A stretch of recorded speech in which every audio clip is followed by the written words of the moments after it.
ಎಲ್ಲರಿಗೂ ನಮಸ್ಕಾರ. ಸ್ವಂತ ಸೈಟ್ ಕ್ಲೀನ್ ಮಾಡದೇ ಇದ್ರೆ ದಂಡಾಸ್ತ್ರ ಪ್ರಯೋಗಿಸಲು ಜಿಬಿಎ ಸಜ್ಜಾಗಿದೆ. ಬರೋಬ್ಬರಿ 25,000ದಿಂದ 1 ಲಕ್ಷ ರೂಪಾಯಿ ದಂಡ ವಿಧಿಸಲು ಜಿಬಿಎ ಈಗ ಮಹತ್ವದ ತೀರ್ಮಾನವನ್ನ ತೆಗೆದುಕೊಂಡಿದೆ. ಖಾಲಿ ನಿವೇಶನಗಳನ್ನ ಹೊಂದಿರುವಂತಹ ಮಾಲೀಕರು ಆಗಸ್ಟ್ 15ರೊಳಗೆ ಏನಾದ್ರೂ ತಮ್ಮ ಸೈಟ್ ನ ಸ್ವಚ್ಛಗೊಳಿಸದೇ ಇದ್ರೆ ಜಿಬಿಎ ಸೂಚನೆ ಪ್ರಕಾರ ಮುಖ್ಯ ಆಯುಕ್ತರು ಎಂ ಮಹೇಶ್ವರ್ ರಾವ್ ಅವರು ಎಚ್ಚರಿಕೆ ಕೊಟ್ಟಿರುವಂತಹ ಪ್ರಕಾರ ಅವರಿಗೆ ದಂಡಾಸ್ತ್ರವನ್ನ ವಿಧಿಸಲಾಗುತ್ತೆ. ಗ್ರೇಟರ್ ಬೆಂಗಳೂರು ಪ್ರಾಧಿಕಾರ ಆಗಸ್ಟ್ ತಿಂಗಳಿಂದ ತ್ಯಾಜ್ಯದಿಂದ ಸ್ವತಂತ್ರ ಅಭಿಯಾನವನ್ನ ಶುರು ಮಾಡಿದೆ. ಗ್ರೇಟರ್ ಬೆಂಗಳೂರು ಪ್ರಾಧಿಕಾರದ ಅಡಿಯಲ್ಲಿ ಆಡಳಿತ ಹೊಂದಿರುವಂತಹ ಎಲ್ಲ ನಗರ ಪಾಲಿಕೆಗಳು ಹಾಗೂ ಇತರೆ ಸಂಸ್ಥೆಗಳ ವತಿಯಿಂದ ನಗರದ ರಸ್ತೆಗಳಲ್ಲಿ ಬ್ಲಾಕ್ ಸ್ಪಾಟ್, ಕಟ್ಟಡಗಳ ಅವಶೇಷ ತ್ಯಾಜ್ಯ, ಮರದ ಕೊಂಬೆಗಳು, ವಿದ್ಯುತ್ ಕಂಬಗಳು, ಪೈಪ್ಗಳು ಸಾಮೂಹಿಕವಾಗಿ ತೆರವುಗೊಳಿಸುವ ಅಭಿಯಾನವನ್ನ ಕೈಗೊಳ್ಳಲಾಗಿದೆ.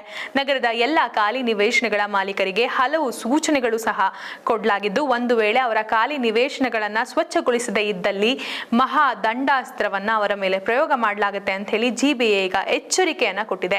ಒಂದು ವೇಳೆ ನಿಮ್ಮ ಸೈಟ್ ನ ನೀವು ಖರೀದಿ ಮಾಡಿ ಹಾಗೆ ಏನಾದ್ರೂ ಸ್ವಚ್ಛಗೊಳಿಸದೆ ಬಿಟ್ಟಿದ್ರೆ ಈಗ ನಿಮ್ಮ ಮೇಲೂ ದಂಡಾಸ್ತ್ರ ಪ್ರಯೋಗ ಆಗುತ್ತೆ. ಅದಕ್ಕೋಸ್ಕರ ಮುನ್ನೆಚ್ಚರಿಕೆಯಿಂದ ಆಗಸ್ಟ್ 15ರ ಒಳಗೆ ಅಂದ್ರೆ ಸ್ವತಂತ್ರ ದಿನಾಚರಣೆ ಬರೋದ್ರ ಒಳಗೆ ನಿಮ್ಮ ಎಲ್ಲ ಏರಿಯಾಗಳನ್ನ, ನಿಮ್ಮ ಏರಿಯಾದ ಸೈಟ್ಗಳನ್ನ ಕ್ಲೀನ್ ಮಾಡ್ಕೊಳ್ದೆ ಹೋದ್ರೆ ನಿಮಗೆ ಲಕ್ಷಾಂತರ ರೂಪಾಯಿ ದಂಡ ತೆತ್ತಬೇಕಾಗುತ್ತೆ. ಇದು ಜಿಬಿಎನ ನೇರವಾದ ಎಚ್ಚರಿಕೆ ಆಗಿದೆ. ಇದೇ ರೀತಿಯ ನೇರ ಉಪಯುಕ್ತ ಮಾಹಿತಿಗಾಗಿ ನಮ್ಮ ಪ್ರಜಾಕಿರಣ ವಾಹಿನಿಯನ್ನ ಸಬ್ಸ್ಕ್ರೈಬ್ ಮಾಡಿ ಹಾಗೆ ಫಾಲೋ ಮಾಡಿ. ಧನ್ಯವಾದ.